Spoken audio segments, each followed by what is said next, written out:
ओम शांति। आज हम गणपति रहस्य के बारे में सुनेंगे। शास्त्रों में गणपति की बहुत सारी कहानियाँ हम सब ने सुनी हैं और आज भारत देश में गणपति का त्यौहार बहुत धूमधाम से मनाया जाता है। यहाँ तक कहा जाता है, कुछ लोग ऐसा बोलते हैं, पहले गणपति गणेश मनाया करो, बाद में भोला जी के दर्शन पाया करो। कोई भी शुभ कार्य हो उस समय गणेश जी का ही आवाहन किया जाता है। बड़े बड़े व्यापारियों को भी हम लोगों ने देखा तो वो भी जब अपने बही खाते लिखते हैं या अपनी गद्दी के पास गणपति जी का या विघ्न विनाशक का कोई न कोई सूचक रखते हैं।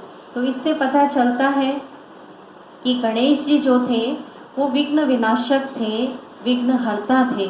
लेकिन जिस प्रकार से उनकी मूर्ति को हम देखते हैं तो कभी कभी हमारे मन में कुछ प्रश्न उठ जाते हैं। आज हम इस रहस्य के ऊपर थोड़ा प्रकाश डालेंगे। हमारे जो मूर्तिकार या चित्रकार रहे हैं, उन्होंने परमपिता परमात्मा के गुणों को, कर्तव्यों को अपने चित्रों के द्वारा दिखाने के लिए कुछ सूचक दिखाए। जैसे हम सभी को पता है कि परमपिता परमात्मा ज्ञान के सागर हैं और उन्होंने इस चित्र को कि परमात्मा ज्ञान का सागर है, सरस्वती को हंस वाहन दिखाया है और हंस ज्ञान का सूचक है। श्री लक्ष्मी का हम सभी चित्र देखते हैं तो श्री लक्ष्मी वैभवशाली हैं, धन संपत्ति से संपन्न हैं, लेकिन फिर भी उनको कमल फूल के समान दिखाया है। तो वास्तव में वो परमात्मा की विशेषता है कि परमात्मा जो है वो अनासक्त है। तो परमात्मा के ही गुणों और कर्तव्यों को दर्शाने के लिए उन्होंने अपनी मूर्तियों में या चित्रों में इस प्रकार का देवी देवताओं का स्वरूप दिया है। इसी प्रकार से आज हम जब गणपति जी को देखते हैं, गणेश जी को देखते हैं, तो कुछ रहस्य उसमें छिपे हुए हैं। जैसे गणेश जी को वक्रतुंड कहा जाता है या उनको गज वदन कहा जाता है या उनको महोदर कहा जाता है, मूषक वाहक भी कहा जाता है। तो इन सब का रहस्य क्या है? सबसे पहले हम सुनेंगे कि हाथी का सिर जो है, अर्थात गणेश जी का सिर जो है वो बहुत बड़ा दिखाते हैं। तो बड़ा सिर किस बात का प्रतीक है? बड़ा सिर बुद्धि की विशालता अर्थात ज्ञान की विशालता का सूचक है। जैसे कहा जाता है कि जो ज्ञानवान व्यक्ति है वो न तो किसी की उत्तेजनाओं से या कुछ ऐसे कटाक्षों से प्रभावित होता है, अपने मार्ग पर वो विचलित नहीं होता है। जैसे हाथी जब चलता है तो कहते हैं हाथी की चाल मस्त होती है। उसको रास्ते में बंदर या कुत्ते भौंकते हैं, परेशान करते हैं, वो न तो अपनी चाल बदलता है और अपनी सूंड को हिलाते हुए मस्त चलता है, ना ही वो कोई गाय या भेड़ बकरी की तरह भयभीत होता है। तो इससे पता चलता है कि वो ज्ञानवान व्यक्ति की निशानी है कि जिस आत्मा के अंदर ज्ञान है और जो आत्मविश्वास से भरी हुई है, वो किसी के उत्तेजित होने पर, उत्तेजित करने पर न तो उत्तेजित होती है और न वो भयभीत होकर के अपना मार्ग बदलने का प्रयास करती है। तो बड़ा सिर इस बात की निशानी है। दूसरा हम देखते हैं गणेश जी को कि उनकी सूंड का भी बड़ा महत्व है। हाथी को आप सबने देखा होगा कि हाथी की सूंड बुलडोजर का काम भी करती है और क्रेन का काम भी करती है। बड़े बड़े वृक्षों को वो जड़ से उखाड़ देता है और उठा करके उन्हें एक स्थान पर रख देता है। तो इससे पता चलता है कि उसकी सूंड में कितनी शक्ति होती है।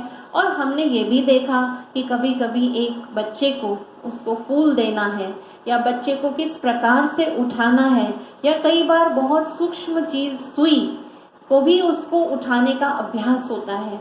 तो कहने का भाव क्या है कि सूंड अर्थात उसकी परखने की शक्ति, कि वो अपनी सूंड से कैसे कार्य कर लेता है। उसी प्रकार से जो ज्ञानवान व्यक्ति है वो अपने कई आदतों का परिवर्तन कर लेता है। उनको जैसे वो हाथी बुलडोजर की तरह, क्रेन की तरह सूंड से उखाड़ फेंकता है, तो ऐसे ही ज्ञानवान व्यक्ति भी अपने जीवन की कई आदतों को पुरानी आदतों को उखाड़ फेंकता है।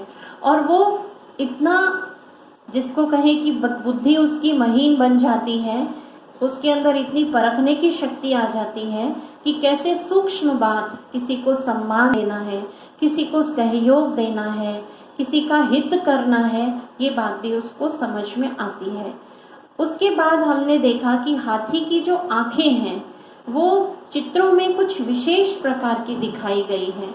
वैसे कभी आपने सुना हो उल्लू की आंखें, उनका क्या महत्व है, या बिल्ली की आंखों का क्या महत्व है। तो जो उल्लू की आंखें होती हैं वो सूर्य के प्रकाश में चुंधिया जाती हैं, जिस कारण उसको सूर्य की रोशनी में दिखाई नहीं देता है। बिल्ली की आंखों की भी विशेषता होती है कि जो बिल्ली है रात को कम रोशनी में भी उसकी दृष्टि इतनी शक्तिशाली होती है कि वो अपना शिकार करती है। तो उसी प्रकार से जो हाथी है उसकी आंखों की क्या विशेषता है?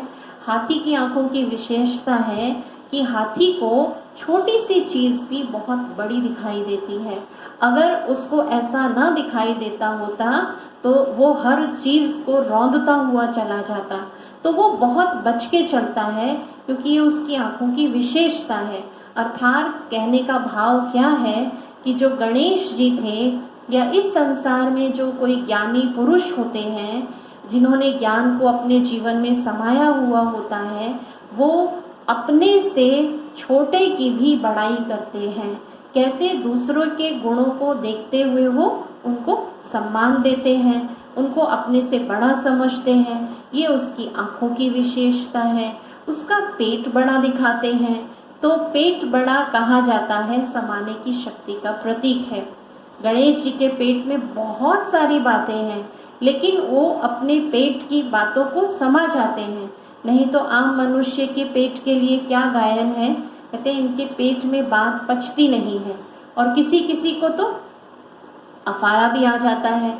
तो कहने का भाव ये है कि बड़ा पेट इन संसार में रहते हुए, परिवार में रहते हुए हमें सबकी बातों को समा लेना है, उस बात की निशानी है। और हाथी के बड़े बड़े कान भी दिखाए गए हैं।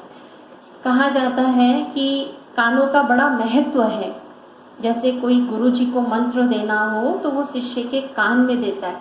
हम भी कभी कभी किसी को कोई बात समझाने के लिए कहते हैं कान खोल कर सुनो। या अर्जुन को भी जो गीता का ज्ञान श्री कृष्ण से मिला तो अर्जुन ने भी कानों से सुना।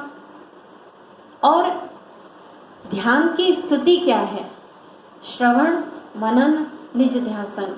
तो ये है 3 ध्यान की स्थिति। तो सबसे पहले तो श्रवण ही आता है। तो हाथी के कान इतने बड़े बड़े या गणेश जी के कान इतने बड़े बड़े पंखे की तरह क्यों दिखाए गए हैं? वो उनकी सुनने की शक्ति का प्रतीक है, वो ज्ञानिष्ठ होने की निशानी है। उसके बाद हमने ये भी देखा कि हाथी को एक दांत दिखाया गया है। अर्थात जो ज्ञानवान लोग होते हैं वो नीति निपुण होते हैं। ऐसा नहीं कि कोई दूसरा उनका अनिष्ट करना चाहे या उनको नुकसान पहुंचाना चाहे तो वो नुकसान पहुंचा सकता है, ऐसा नहीं है। वो नीति निपुण होने के कारण अर्थात एक दांत वो दिखाते हैं कि कोई उनका अनिष्ट ना करे।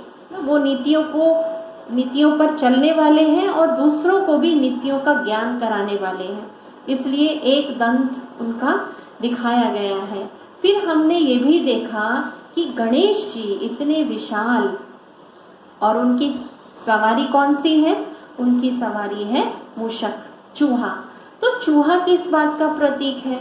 तो चूहा इतना छोटा सा और गणेश जी इतने बड़े। वास्तव में गणेश विवेकवान मनुष्य है और चूहा अविवेक की निशानी है। चूहे को समझ नहीं होती है और वो कितनी ही कीमती वस्तुओं को नुकसान पहुंचा देता है।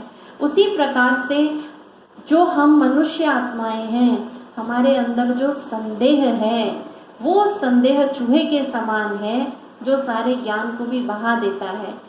हमारे अंदर जो अविवेक है, कई बार हम विवेक नहीं चलाते हैं या अपनी बुद्धि की बात नहीं सुनते हैं, अविवेक के अधीन हो जाते हैं, वो चूहे की निशानी है। लेकिन गणेश अर्थात ज्ञानिष्ठ या योग में रहने वाली जो आत्मा है वो अपने संदेहों पर पूरी तरह से विजय प्राप्त कर लेती है। अर्थात अविवेक पर विवेक की विजय का प्रतीक मूषक उनका वाहन दिखाया गया है।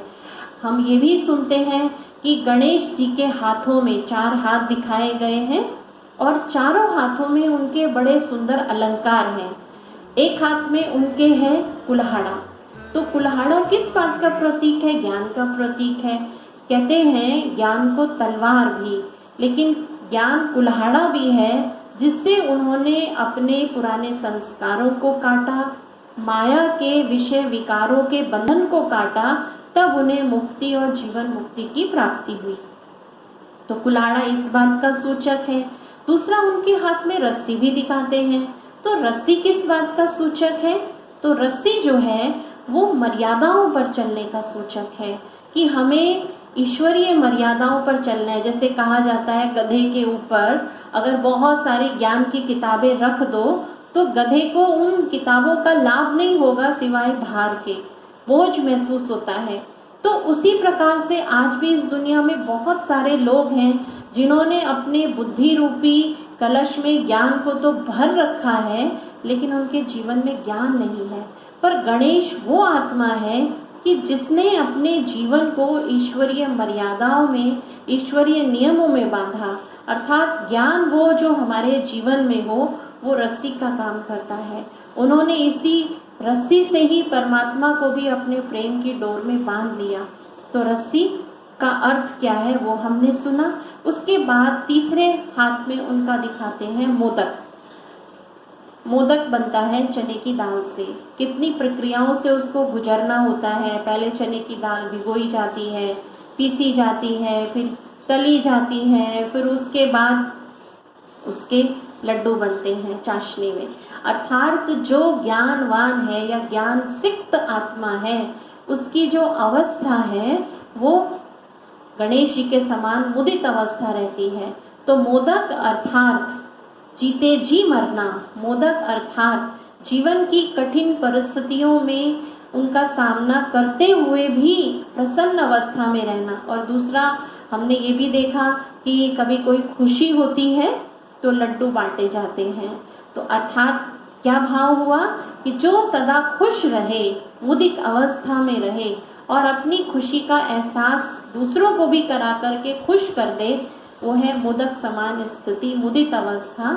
इसीलिए गणेश जी के हाथ में मोदक दिखाते हैं और गणेश जी का एक हाथ दिखाते हैं वरद मुद्रा में, वरदान देते हुए। तो गणेश जी को वरदान देते हुए क्यों दिखाते हैं? क्योंकि जिस आत्मा के अंदर ज्ञान भरा हुआ है, जिसकी डोर परमपिता परमात्मा से जुड़ी हुई है, जिसने अपना सर्वस्व ईश्वरीय सेवाओं में या विश्व कल्याण हेतु लगा दिया है, उसकी स्वयं के प्रति अब कोई इच्छा नहीं है, वही आत्मा ही इस संसार की आत्माओं को वरदान दे सकती है।